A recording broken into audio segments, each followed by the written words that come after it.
Serial मन सुंदर में आ गया है बहुत बड़ा अपडेट। जी हाँ, सीरियल मन सुंदर में रूही और नाहर फिर से होने वाले हैं एक जल्दी उनकी होने वाली है शादी, क्योंकि उनकी सारी गलतफहमियां हो चुकी हैं दूर।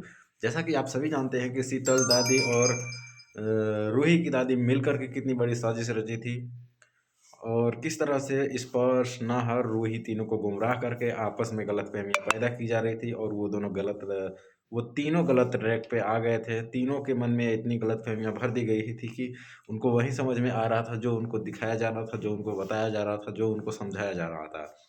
तो इसीलिए स्पर्श और रूही शादी करने वाले थे और नाहर शीतल के साथ शादी करके सेटल होने वाला था, दादी और शीतल के प्लान के मुताबिक।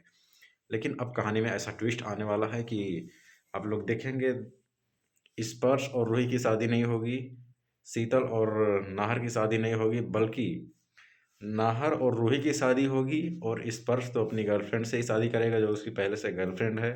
और शीतल को इस घर से धक्के मारकर बाहर निकाला जाएगा, क्योंकि शीतल की वजह से ही ये सारा झमेला हुआ है।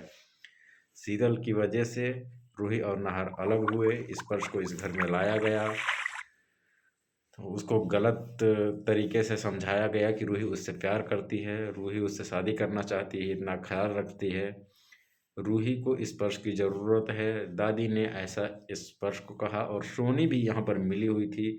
हालांकि सोनी की अपनी स्वार्थ और मजबूरी दोनों थी, जो कह लीजिए। इसीलिए सोनी ने भी इस गलत में दादी का साथ दिया, शीतल का साथ दिया, क्योंकि वो अपनी बेटी का घर बचाना चाहती थी। अपनी बेटी के लिए उन्होंने अपने बेटे का घर तोड़ दिया। लेकिन अब आने वाले ट्रैक में ऐसा कुछ नहीं होने वाला है। रूही और नाहर फिर से एक होने वाले हैं।